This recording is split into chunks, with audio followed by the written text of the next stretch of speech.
All right, what's up, guys? Happy hump day. Ryan here with the DFS 5-pack. The regular, normal show will be coming out shortly after this one. Matt's wife stuck him with waiting for some furniture to come get dropped off or picked up or something like that. You know how it is. All of a sudden you get one of those last-minute things that you got to do in order to keep your lady happy. So we'll be rolling into that one shortly after this. So had a few minutes to kill waiting on that to get done. Let's just talk over last night's cash lineup and run through that one real briefly. With NBA ending so early last night, I feel like I got more sleep than I've had in a really long time. So I have a lot of energy to make videos today.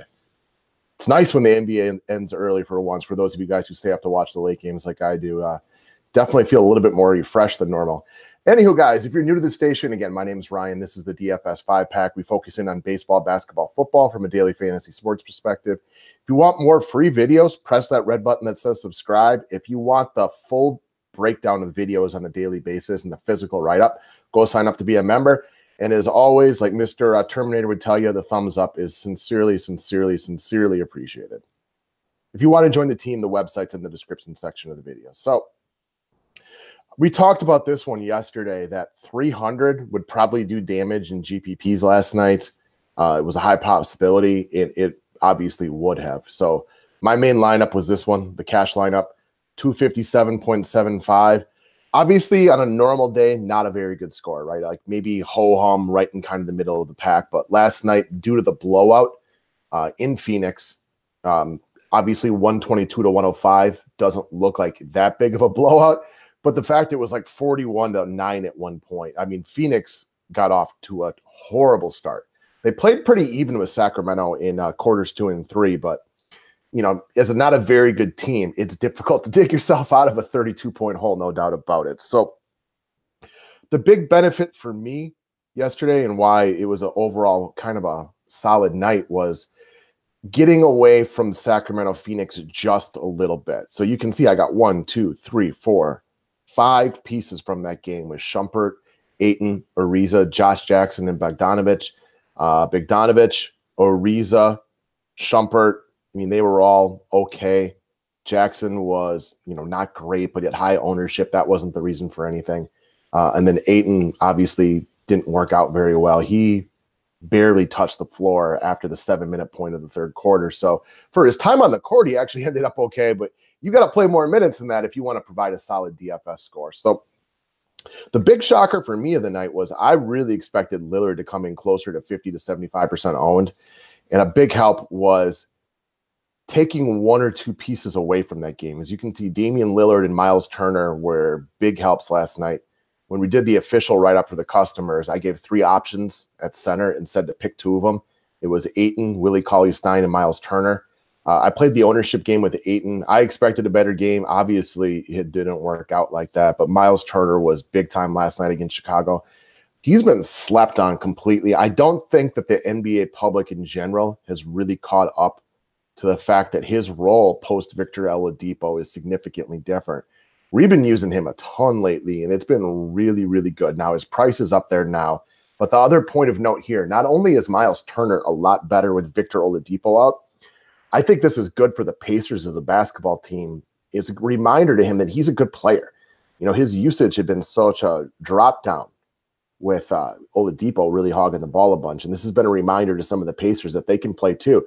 For a team overall, that might be kind of beneficial. But getting back to that, the Chicago Bulls have been getting decimated by big men lately, very similar to like a Nets, Suns, Kings, and like that. So I wanted, personally, the reason I used Turner over Willie Cauley-Stein, and I liked Cauley-Stein plenty last night, was just because I wanted to veer away from that game a little bit.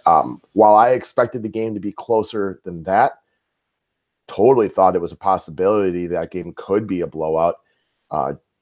It was, it was definitely a big time butt kicking in one direction. So I wanted to take a couple pieces away from that game just to kind of spread it around a little bit, which is a pretty typical cash game formula. Like we love game stacking in GPPs, but in cash games, I want to get a couple pieces from a couple different places in case you do get a major blowout. So Turner was big time last night. That, and I'm shocked Lillard was only 37%. I really thought he'd be significantly higher than that. For me, there was so much value on this slate that I didn't really even plan on the 57 from Lillard, even though Dallas is not good against guards, and it was a really, really good spot for him. I guess that was the other reason I was a little shocked at how low his ownership was. You want Damian Lillard in games that you expect to be close. He picked up a lot of points at the end of the fourth quarter. That is probably the biggest thing of note in how I try to choose my places with Damian Lillard. He's a closer, man.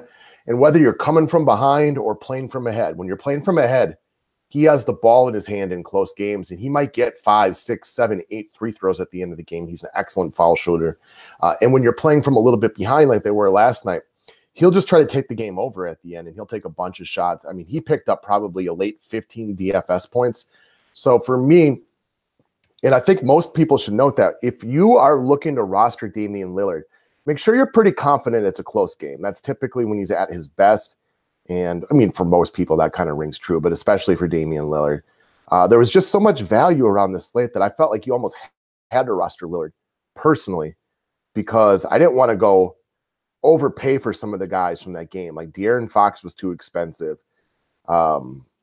So we settled on Lillard. I was shocked at how high owned Eli Jacobo was, just because he was kind of expensive for what he offers you, even though we love this game.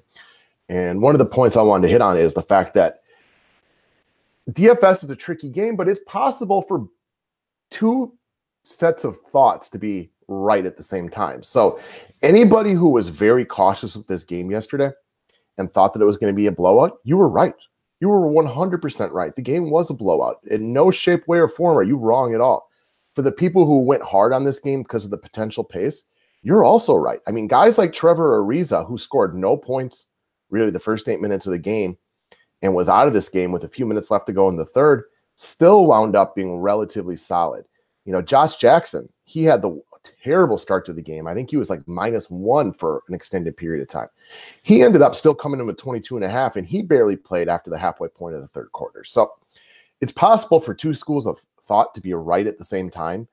And I think that was a great example of it yesterday. So it's not always a matter of being right or wrong. It's just, you know, sometimes the ball goes in, sometimes it doesn't. Phoenix played them very closely from a couple minutes in from the second quarter all the way through the third quarter. Once they started to hit a few shots, it wasn't quite a mismatch. You know, that could be a little directive. Maybe Sacramento also letting up on the defensive intensity a little bit. So overall, that's the way it broke down yesterday. This Bogdanovich kid from the Kings is really good, guys. We're a big fan of his. I mean, he rolls into 28 points last night, and he was barely on the court. Just didn't need him. He's another guy that benefits from the fourth quarter being around because he plays heavy minutes in the fourth quarter.